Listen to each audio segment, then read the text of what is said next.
हैं राष्ट्रीय पंचायत न्यूज। नमस्कार, स्वागत है आपका राष्ट्रीय पंचायत में। उत्तराखंड में मुख्यमंत्री पुष्कर सिंह धामी के कार्यकाल के 2 वर्ष पूरे होने की खुशी में प्रदेश भर में जश्न मनाया जा रहा है।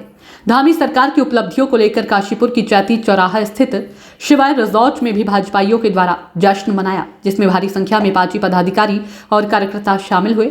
समारोह में भाजपा के पूर्व कैबिनेट मंत्री एवं कालाढूंगी के विधायक बंशीधर भगत, जिला अध्यक्ष गुंजन सुखीजा, वरिष्ठ पदाधिकारी दीपक बाली, राम मेहरोत्रा, खिलेंद्र चौधरी और गुरविंदर सिंह चंडोक आदि शामिल हुए।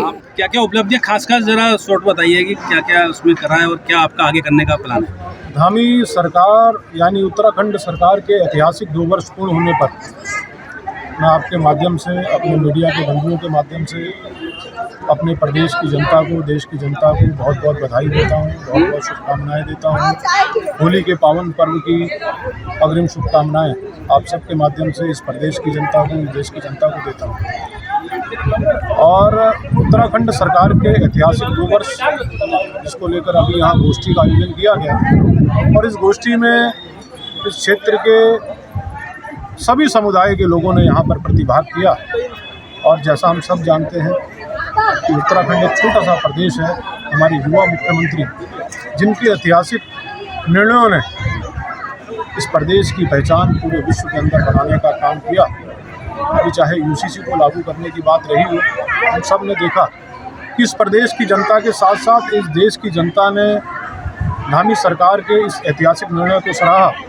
और हमारे देश के अन्य प्रदेश जिन्होंने यूसीसी को फॉलो करने को अपने कदम आगे बढ़ाए, उसके साथ साथ इस देश का सबसे सख्त नकल विरोधी कानून हमारे प्रदेश में लागू हुआ, जिससे हमारे प्रदेश के युवाओं का भविष्य जो पूर्व की सरकारों में कहीं ना कहीं गर्त में चला गया था, जो नकल माफियाओं के हाथ में चला गया था, इस ऐतिहासिक निर्णय से इस प्रदेश के युवाओं का भविष्य सुरक्षित हुआ।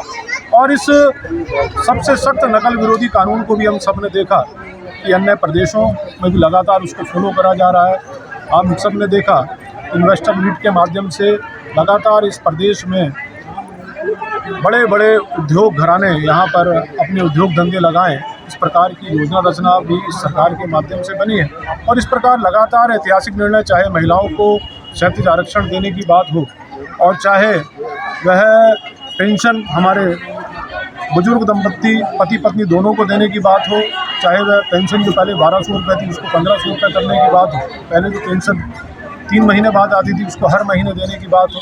इस प्रकार लगातार हमारे मुख्यमंत्री पुष्कर सिंह धामी जी ने ऐतिहासिक निर्णय लेकर इस प्रदेश की जनता को गौरवान्वित करने का काम किया है। और मैं ये भी कहना चाहूँगा कि लोकसभा चुनाव को लेकर इस प्रदेश की जनता में बहुत उत्साह है। नरेंद्र मोदी जी को तीसरी बार पुनः इस देश का प्रधानमंत्री बनाने को लेकर इस प्रदेश की जनता ने भी एक संकल्प लिया है। और पिछली बार हम ये लोकसभा चुनाव जो हमारी सीट है, नैनीताल उधमसिंह नगर सीट, हम लगभग पिछले 3.25 लाख वोटों से जीते थे। और इस बार हम अपने कार्यकर्ताओं के उत्साह के दम पर और इस प्रदेश की जनता के आशीर्वाद से 5 लाख से अधिक मतों से ये चुनाव जीतने जा रहे हैं। इस दौरान विधायक बंशीधर भगत ने पत्रकारों से प्रेस वार्ता के दौरान कहा कि सूबे के मुख्यमंत्री पुष्कर सिंह धामी के द्वारा 2 वर्ष के कार्यकाल में करीब 48 महत्वपूर्ण उपलब्धियां हासिल की गई है, जिसमें समान नागरिक संहिता कानून, नकल विरोधी कानून और राज्य को अतिक्रमण मुक्त बनाने के साथ ही राज्य की जनता के लिए कई कल्याणकारी योजनाओं के द्वारा प्रदेश का विकास किया गया है। रामलीला मंचन में पार्टी में कहीं आपकी स्थिति इस समय दशरथ की भूमिका में अपने को मान रहा है कि वनवास आपको मिल गया है जान की जगह, तो इस पर क्या कहेंगे? वनवास राम को मिला, दशरथ को कभी नहीं मिला। तो उस समय भूमिका तो हम अपने भूमिका में हम कैसे आ गए? हम तो बिल्कुल संरक्षण देने की भूमिका में है, मतलब संरक्षक की भूमिका में। आज हम जो जिससे कहते हैं वो हमारा काम वो करता है, हमको इतना सम्मान देते हैं, तो हम कैसे पीछे हो गए? और जिस दिन जैसा मौका लगेगा पार्टी को वैसा करेगी। हर कार्यकर्ता से जहाँ पर जैसा काम पार्टी लेना चाहे, पार्टी कार्यकर्ता को उसमें संतुष्ट हो। तो आप इस भूमिका से संतुष्ट हैं? बिल्कुल 100%। नो इवन बट मौका मिलता है कैबिनेट मिनिस्टर बनने का, फिर जो पार्टी आज्ञा करेगी उसको हम सहर्ष स्वीकार करेंगे। अच्छा, कांग्रेस को लेकर सवाल करें तो कांग्रेस की स्थिति क्या देख रहे हैं इस बार उत्तराखंड में? कांग्रेस में चुनाव लड़ने को लोग तैयार ही नहीं है। उनकी स्थिति बद से बदतर स्थिति हो गई है कि वो कह रहा है तू लड़ ले, वो कह रहा है तू लड़ ले।